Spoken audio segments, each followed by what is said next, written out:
Welcome back to another new video in SD Bio, Life with Life Science. SSC group C group D result নিয়ে একটা চাঞ্চল্যকর খবর, খুব গুরুত্বপূর্ণ খবর সংবাদ মাধ্যমে এসছে হেডলাইনে। সেই সংবাদটার বলবো এবং তার সাথে বলবো SSC group C group D result নিয়ে কেন তাদের উপর খাঁড়ার ঘাটা পড়লো, যেখানে যোগ্য শিক্ষক বা এসএলএসটি নবম দশম একাদশ দ্বাদশ নিয়ে সবসময় শিক্ষামন্ত্রী মুখ্যমন্ত্রী কথা বলছেন, কিন্তু SSC group C group D যেখানে পরীক্ষার্থীর সংখ্যা প্রায় 16 লক্ষ, সেটা নিয়ে চুপ কেন, সেই বিষয়টা আলোচনা করব। তার সঙ্গে আরেকটি খুব গুরুত্বপূর্ণ আপডেট রয়েছে যে চাকরিতে জয়েনিংয়ের আগে আবার কিন্তু এসসি এসটি ওবিসিদের তথ্য যাচাই হবে, এইরকমই একটি নোটিফিকেশান সামনে এলো। গতকালের নোটিফিকেশান যেটা ওয়েস্ট বেঙ্গল পুলিশ ডাইরেক্টর দিয়েছে সমস্ত পুলিশ ডিপার্টমেন্টকে, বিশেষ করে ওয়েস্ট বেঙ্গল পুলিশ রিক্রুটমেন্ট নিয়ে। সেখানে কি রয়েছে সেই বিষয়টা বলবো, তাই ভিডিওটা অবশ্যই শেষ পর্যন্ত দেখো। ভালো লাগলে লাইক করে বন্ধুদের শেয়ার করে দিও, চ্যানেলে নতুন হলে চ্যানেলটা সাবস্ক্রাইব করে দিও। এই নিয়ে আরেকটি নোটিফিকেশানও রয়েছে যে 35,000 শিক্ষক নিয়োগ হবে আগামী পুলিশ পুজোর আগে, এরকম একটি খবর কর্মসংস্থানে যেটা বেরিয়েছে। তো খালি নিয়োগ হবে এত হাজার, 1.5 লক্ষ 2 লক্ষ এইসবই ডিক্লারেশন হচ্ছে। আসলে যে পরীক্ষাগুলো হয়েছে, যার জন্য পরীক্ষার্থীরা পরীক্ষা দিয়ে বসে আছে, তাদের জন্য কিছু একটা সুরাহা হচ্ছে না, তাদের জন্য একটা টাইম লাইন ঠিক হচ্ছে না, যার ফলে তারা অন্য পরীক্ষার প্রিপারেশন নেবে কিনা সেটাও বুঝতে পারছে না। কারণ অনেকেই এসএসসি গ্রুপ সি গ্রুপ ডির ক্ষেত্রে আশা করে বসে আছেন তাদের পরীক্ষায় বসবেন। সো সেই ব্যাপারটা আসছে। তার আগে আমি এসসি এসটির ব্যাপারটা একটু বলে নিই, তারপর আমি ওই SSC group C group D রেজাল্টের কী খবর রয়েছে সেটা জানাবো। দেখো এখানে যে কি সাবজেক্ট রয়েছে না, verification of the caste certificate and OBC reservation of the candidate applied for the employment under exempted category West Bengal পুলিশের ক্ষেত্রে যেটা রয়েছে, সেখানে এসসি এসটিদের ভেরিফাই করতে বলা হয়েছে এটা ভ্যালিড কিনা, যারা যারা এক্সামটেড ক্যাটাগরিতে রয়েছে। এক্সামটেড ক্যাটাগরি নিশ্চয়ই তোমরা সবাই জানো যে যে ক্যাটাগরিতে বিশেষ স্পেশাল সুবিধে নিয়ে যারা জয়েন করে, যাদের পরিবারে কেউ ওই চাকরিতে করতো, চাকরি হারিয়ে গেছে বা তাদের বাবা মারা গেছেন বা তাদের পরিবারে কেউ মারা গেছেন, সেই চাকরিটা তারা পাচ্ছে, বা কেউ জমি জায়গা ইত্যাদি দিয়েছে থানা নির্মাণ বা পুলিশ ডিপার্টমেন্টকে, সেক্ষেত্রে তারা চাকরি, এরকম একটা বিশেষ সুবিধাপ্রাপ্ত চাকরি যারা পাচ্ছেন তাদের ভেরিফিকেশান হবে, তাদের কাস্ট সার্টিফিকেট। এবং সেখানে জোর দেওয়া হচ্ছে ওবিসির ক্ষেত্রে। কি বলা হচ্ছে ওবিসির ক্ষেত্রে? ওবিসির ক্ষেত্রে বলা হচ্ছে তারা 18/5/2026 গভর্নমেন্ট অর্ডার অনুযায়ী 66টা জাতির মধ্যে পড়ছে কিনা সেটা দেখতে বলা হয়েছে বা জানাতে বলা হয়েছে।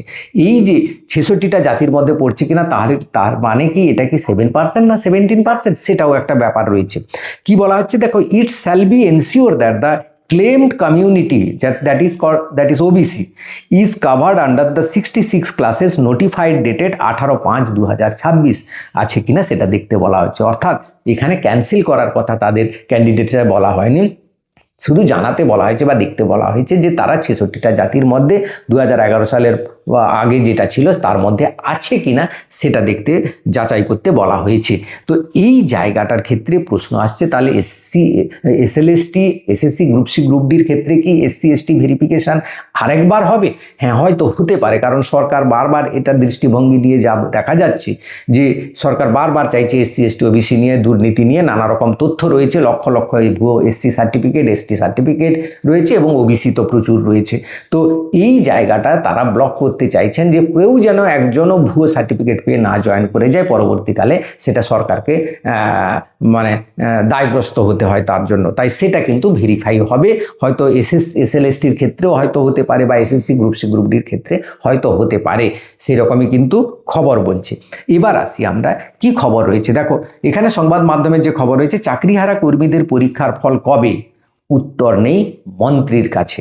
কি বলা হচ্ছে না, চাকরিহারা শিক্ষাকর্মী এবং নতুন পরীক্ষার্থীদের লিখিত পরীক্ষার ফল কবে? নতুন পরীক্ষার্থী মানে ফ্রেশারদের কথা বলা হচ্ছে, প্রকাশিত হবে তা বৃহস্পতিবার বলতে পারলেন না শিক্ষামন্ত্রী দীপক বর্মন। সাংবাদিকরা এদিন তাকে প্রশ্ন করেন যে দীর্ঘদিন ধরে চাকরিহারা শিক্ষাকর্মীরা বেতন পাচ্ছেন না, তাদের লিখিত পরীক্ষার ফল প্রকাশ করে কবে নিয়োগ শুরু হবে? এর উত্তরে বলেন এর ফল প্রকাশিত হবে, তবে কোনো সময়সীমা তিনি দেননি। কেন? তিনি একজন শিক্ষামন্ত্রী, শিক্ষা দপ্তরের রয়েছেন, শুধুই কি শিক্ষকদের হলে স্কুল চলবে, শিক্ষাকর্মীদের দরকার নেই? গতকালই আমি বলেছিলাম যে স্কুলে এদের বিরাট বড় ভূমিকা রয়েছে।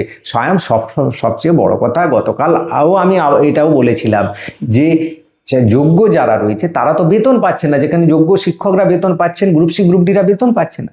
এবং তার থেকে সবচেয়ে বড় কথা রয়েছে যে 16 লক্ষ পরীক্ষার্থী, যার সিংহভাগটাই হচ্ছে ফ্রেশার, যারা আজ 15 বছর ধরে চাকরির অপেক্ষা করছে কিন্তু চাকরি পাচ্ছে না। তাদের জন্য একটা কথা, একটা লাইন বলা গেল না যে আমরা আগস্টের শেষে রেজাল্ট বার করব বা সেপ্টেম্বরের দিকে আমরা রেজাল্ট বার করব, কারণ আমাদের ক্ষেত্রে এসএসসি শিক্ষক নিয়োগটা একটু আগে করে নিতে হবে, এটা নোটিফিকেশান আগে ছিল, তারপরে আমরা সেটার দিকে যাব। একটা ডেট টাইম লাইন দিতে পারতো না? সে যে ডেটটা দিলে অন্তত পরীক্ষার্থীরা সন্তুষ্ট থাকতো। তারা দুশ্চিন্তার মধ্যে রয়েছে, তারা কি করবে বুঝতে পারছে না, পরবর্তী কি পরীক্ষার অ্যাটেম্প নেবে না এটার ইন্টারভিউ প্রিপারেশন নেবে। তো এই জায়গাগুলো সরকারকে তো ভাবার দরকার। শুধুই ঘোষণা করছেন মুখ্যমন্ত্রী বা আমাদের শিক্ষামন্ত্রী, এত হাজার শিক্ষক নিয়োগ হবে, এত হাজার গ্রুপ ডি নিয়োগ হবে, এত হাজার গ্রুপ সি নিয়োগ হবে, এত লক্ষ নিয়োগ হবে এই শিক্ষাবর্ষে। তো বিভিন্ন নিয়োগের ক্ষেত্রে শুধু ডিক্লারেশন হচ্ছে। তাহলে এটা কি এই নিয়োগগুলো বা এই যে দেরি হচ্ছে সেইটাকে ধামাচাপা দেওয়ার একটা অ্যাডভার্টাইজমেন্ট চলছে? এই জায়গাগুলো ভেবে দেখতে হবে। আমি একটা সরকারি সিস্টেমের মধ্যে রয়েছি, বেশি কথা বলবো না, কিন্তু প্রতিদিন আমি একটা ইঙ্গিত দিয়ে যাই এর পরবর্তী অ্যাকশন কি হওয়া উচিত, তোমাদের কি করা উচিত, সেই বিষয়টা তোমাদের মাথায় রেখে কিন্তু এগোতে হবে। কারণ আমি বারবার বলেছি যে একটা বাচ্চা না কাঁদলে তার মা দুধ দেয় না, সেখানে চাপ না দিলে কিন্তু হবে না। এর আগের সরকারের ক্ষেত্রে দেখেছি এবং এই সরকারের ক্ষেত্রেও একই জিনিস হবে। দেখো, সরকার পাল্টালে সেই লোকগুলোই কিন্তু এদিক সেদিক হচ্ছে, কোনো সিস্টেমের কিন্তু ঘুরে ফিরে 2 বছর পর দেখবে সেই একই জিনিস হচ্ছে। সাধারণ মানুষ হাহাকার করছে, নেতা মন্ত্রীর পকেট ভরছে।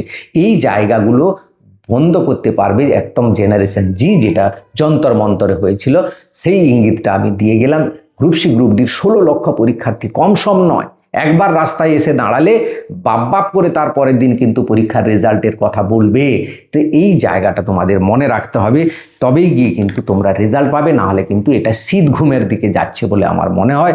এবছর হবে কিনা নিয়োগ, এবছর তো সম্ভব নয়। আর 31 ডিসেম্বরের মধ্যে হবে না, 2027 কবে গড়াবে?